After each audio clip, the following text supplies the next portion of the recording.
Hey, Winnie, so great to see you. Welcome to Grand Magazine. Thank you, Pat, for having me today. I'm super excited about sharing a little bit more about the book and about artificial intelligence with your audience. Absolutely, they're going to love it. Well, so first of all, let me introduce to our grand readers. We have Winnie, and your last name is Kroculick. Kroculick. I'm just going to jump Kroculick. in there. Yeah, just make Thank you it easy so on much everybody. for that help. And your co-author, who unfortunately couldn't be with us today, but we do want to give her a shout out, Antara Dutra. Dutta, yes, Antara Duda, Dutta. thank you. And so you two come from a big corporate background, working with really some huge financial institutions. Um, so tell me a little bit how the two of you connected. So Antara and I have both been around what we like to call the banking block. We actually met over 20 years ago when we were at, I believe it was First USA. It's before First USA was bought out by Bank One, was merged with Chase, and became JP Morgan Chase. Hmm. So we started out a long time ago. We were both in technology. We were at the time, what I viewed as that small subset of females in technology, right? Women in technology back in the day. So yeah, so we started there and we became friends, so we became friends and just confidence and folks who could actually talk about what was going on in the workspace and how we could learn from each other. And we stayed that way, thank God. Wonderful. Yeah. So the book, let's see, I've got it right here, sitting right here. It's a beautiful book called Own Your Future AI for All. The first half of the book was really strong in utilizing the AI world in business and the corporate world. And really, it at that point, I've kind of felt like it was strongly for people that have sort of know already about it, but a little bit deeper dive for that. But then when I got into the second half of the book, and primarily starting with chapter 6, it really got into the personal angle and how to use this every day and how important it is to stay, with it with the times, Yeah, and yeah. that's particularly important to our type of reader, you know, and I'll get into that a little bit more, but I just want to say that this book, what I found in looking at it, is a book for no matter where you are. You Yeah, can be familiar with it. This is going to deepen your understanding. You can be brand new. You're going to learn how to set it up and do it. So kudos to you two for doing a book that it's really maybe two books in one. Yeah, there was a bunch of chapters we cut out. So, I mean, that was the intent, right? The intent is really, we understand the way we see it, and I can go into kind of why we started writing this book, but we see artificial intelligence as being kind of the next big uh transformative change that all organizations are going to go through, right? So as I said earlier, Antara and I met many years ago, and in essence, we were project managers, program managers, product managers, and really our role was to help drive some of the changes that have happened over the last 25 years, right? So things like digital transformation, the move to online banking, the move to leveraging your mobile device, cloud transformations, data modernizations. So those big kind of transformative efforts that organizations that have been going through, we have been a part of. And so I'd say about 18 months ago, we were just chit-chatting and talking about our jobs, maybe complaining a little bit, I don't know, but talking about our roles and talking about what do you think is next. And just at that moment, AI, which has been around forever, right? And I think from an audience perspective, it's been around since the 50s, right? Really, but it's gained a lot of traction between 2010 to 2020, 22 to now. The traction in the last 2 years, it's really become very embedded. Very right, right. The trajectory has been like this. And so we started talking about, all right, if we think this is the next big transformative change for organizations, what's different? And the one thing we said to ourselves is, I know it's different. If you're in your 30s, 40s, 50s, and 60s, your job could be impacted. You could be impacted. And if you're not proactive, this isn't like other transformations where you're going to have a minute to figure it out. You may not have that minute to figure it out. So we're going to try and encourage people to be proactive. So that was kind of the motivation to dive into this. Well, I think that's really beautifully worded, and the message is sinks right in. So tell me a little bit about your family, and what did they feel about you stepping into this book of and taking time out of their lives too Yeah. to get this book written and done? How did your family support you in that? So I was just thinking about your audience, and I said to my oldest daughter, who is a senior in college, I said, I'm doing this interview in Grand's magazine. I said, this could be me. I could be a grandparent in 5 to 10 years if I'm lucky, right? If all holds out, I'm lucky. And she's like, what? And I'm like, all right, so maybe I should not have bridged our conversation today with that statement that this could be me.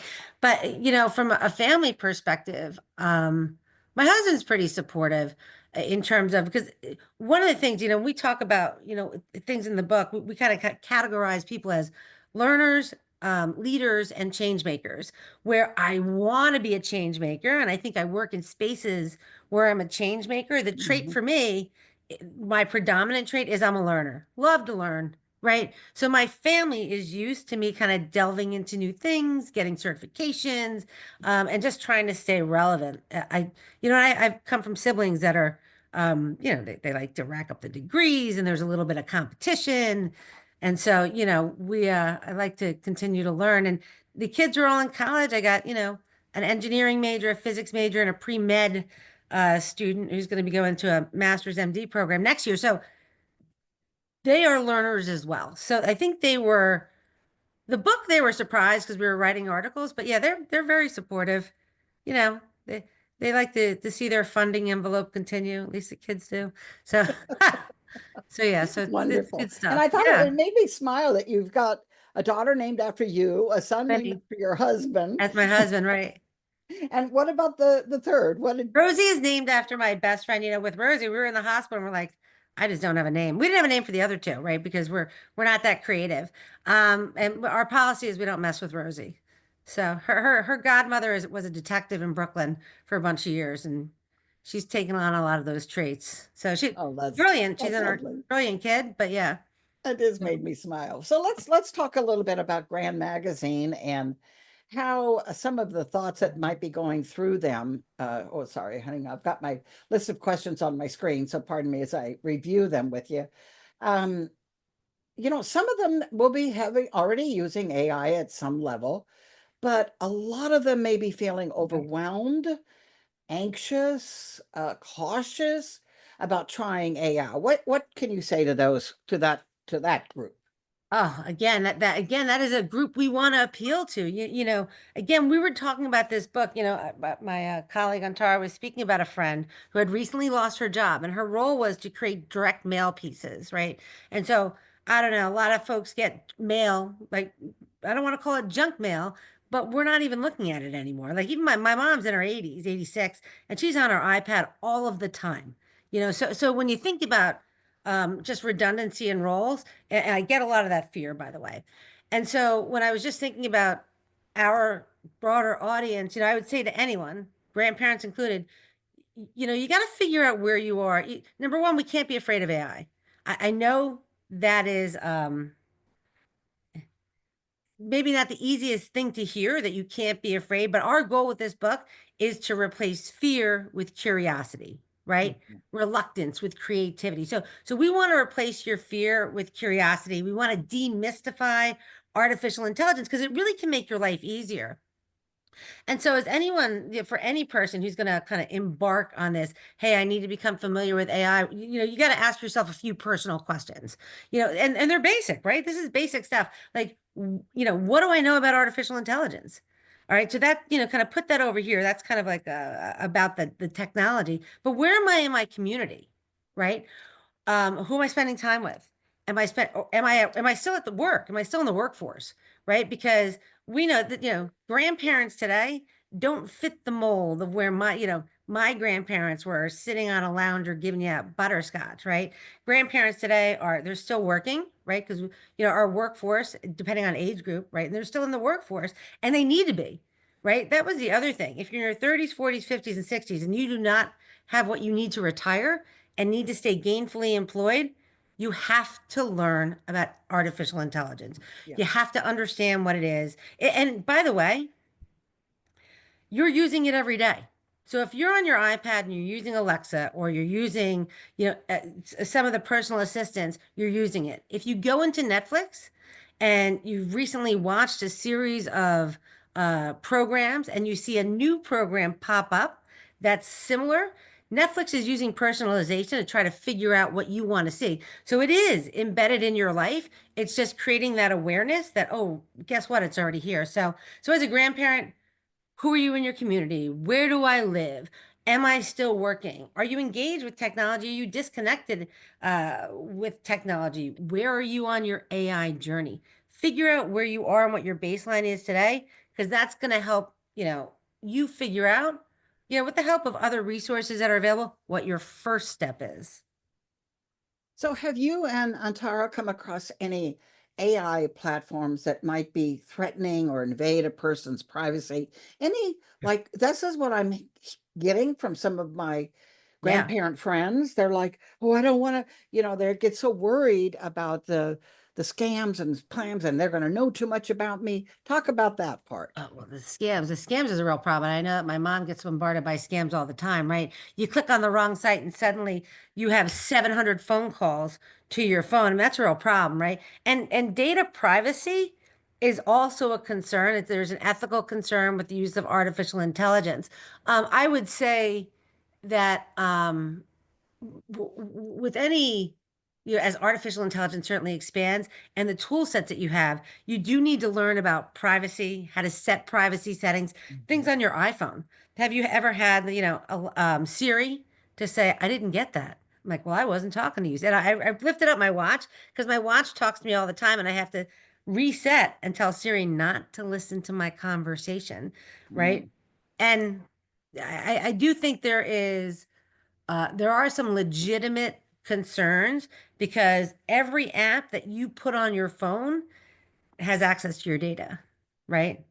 I mean, that's just part of the data settings. So from a platform perspective, artificial intelligence gains its intelligence by the amount of data that it consumes, right? That allows it to make some intelligent decisions. So I Okay. do think you have to make sure you understand the settings on the applications that you're using. Well, that's helpful to know too. Yeah.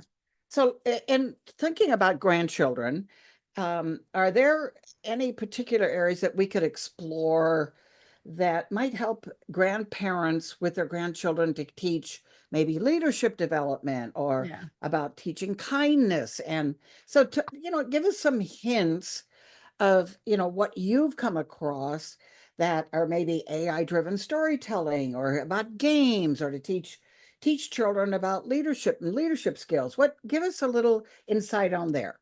So we have a whole section because, part of learning about AI is figuring out what kind of learner you are, where you're comfortable and where you're not comfortable. Not Sure. everybody wants to continue to go up that career ladder, right? And gain, to grow and disrupt and bring out radical changes. So we have a section called Play with AI, and that really is the intent.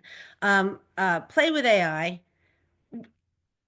is really the attempt to make it fun. It could be fun. And Mhm. honestly, I do have a lot of fun with the tools that I use today with ChatGPT and with Claude and with Copilot, with Smartify. There's a couple of tools that I use because I do have a little bit of fun.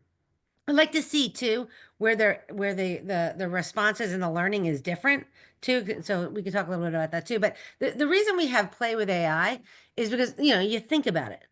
When you play, so first of all, we start playing as a child, right? So early human development is really interlaced with play as a concept. I think the when we play, we engage in activities that we actually like, right? Just for joy, Right, for fun, for right? sure. I don't go out to play and do things I don't like all too often. Sometimes I do things I don't like, but yeah, So I don't go out to play in things that I don't like. It's stuff I enjoy. I think the other thing is we play in a safe space. So if I'm really gonna, especially at this age, right? If I'm gonna open myself to like a little bit of joy, I am definitely gonna be in a group that I trust. I'm gonna be in a safe space, right? Because when we play, we get a little silly. Um, and for me, I don't always have my filter on. So if I'm playing, the filter is completely off. So I want to make sure I'm playing in a safe space. And that's we also play with people we like, right? You'll open up so you're with people you like. You're in a safe space. You're doing things you enjoy. You're playing games you like. So play with AI. has a lot of those attributes. Now, in the when we, and I don't want to reference the book too much because when I think about grandchildren in the book, we have a focus on adults, right? So we suggest things like doing coffee chats and happy hours and just opening up the conversation, right? So that you just start to talk about it. And if you're in a safe space, you're not worried about not knowing everything. And I think in this age group, the one thing you recognize is I don't know everything. I'm not 18. 18-year-olds know everything, right? In my space, I know how little I know, right? So I'm willing to ask questions and have the conversation. Now, in terms of leadership for kids, and as an example, what are the qualities of a leader? So, qualities of a leader, let's see, you want to be decisive, you want to be compassionate, you want to be accountable. You want to demonstrate awareness, right? So those qualities in leaders are things that you want to help propagate in your grandchildren. Right. So I actually, so there's things that you can do with tools. So you can create custom stories together. So you can go into Chat GPT, you can give it a few prompts, and you can create custom stories together. And then you can ask the tools, what are some reflective questions that I could use, right? To kind of pull out these leadership kind of qualities like intrinsically from my grandchild, right? So that they become adoptable traits. There's leadership games, there's leader simulations that you can use with some of the artificial intelligence tools. There's tools like Storybird that'll allow you to create a story Right. together. And one other, so that's kind of leadership. And I think the other one was like that emotional intelligence and reflecting kindness. There's role-playing scenarios. You can journal together with AI. There's also tools to help you bridge the location or language gap. I mean, my colleague Antara, her sister has a child and her mom lives in India, right? Mhm. So how do we get the niece and the grandparent to spend time together, right? They're significantly far apart from a geography perspective, but they can use AI tools to go on museum tours together. So there's Oh, tools that wow. allow you to go on a museum tour together. There's augmented reality, virtual reality. So there's some pretty cool tools out there that allow you to bridge the location gap, language gaps, right? If you have a parent who's native or grandparent whose native language is different from your own, how do you can bridge those gaps as well. I know Google has tools, so there's a lot of different things you can do to bridge location, language, teach leadership, uh, you know, and through fun and interactive ways. There's a lot of awesome applications of artificial intelligence. Well, I think, Winnie, you've taken our readers from this Ah, to this. yay. This has been wonderful, very helpful, chock full of great information, which is just the tippy top of the iceberg of your book, because your book really offers such great information, step Yeah. by step, whether you're brand new or experienced, it really covers everything. My closing question was, did you and Antara have any aha moments when you were writing the book? Oh, we've had a lot of aha moments. I think, one of the debates when we first were writing the book, it was really designed for the non-technologists so that they wouldn't get lost along the way. And one of the things that I recognize, and I have some siblings that are very heavy on the technology side, is that this the book I think gives language, and a lot of our writings gives language to the technologists to communicate some of these messages back to the non-technologists. So that was one. I think the other was there. This is the tip of the iceberg. Mhm. The tip of the iceberg, and two more is that if you really put yourself out there, and I know that's scary, right? That's putting yourself out there. You scale human intelligence with artificial intelligence. There is a worry, a pervasive worry, that if I use ChatGPT for writing or to augment my writing, or if I use Copilot in some of the work that I want to do, I'll lose I'll burn some brain cells. I was upset when they took teaching script out of my kids' school because I felt like How will you read the Declaration of Independence? Things like that. I still think they need to learn script, just putting it out there. But I think with using the tools from an artificial intelligence perspective, you're actually going to scale your own intelligence. You're going to get smarter. You'll be smarter tomorrow than you are today. And I do believe that's true for both. I think Antara agrees wholeheartedly. The other thing is, we're in the driver's seat. Humanity drives technology. I'm driving this bus, right? I'm not worried about the Matrix or what was or artificial technology taking over. I think we are in the driver's seat here, and we can use it for good to free up our capacity and really just to improve lives overall. Wow, Winnie, thank you so much. Beautiful time together, and I'm so grateful. So we just want to say from Grand Magazine and the readers and our advertisers and everyone else, congratulations on a powerful book. And thank you so much for spending this time with us. It was awesome. Thank you.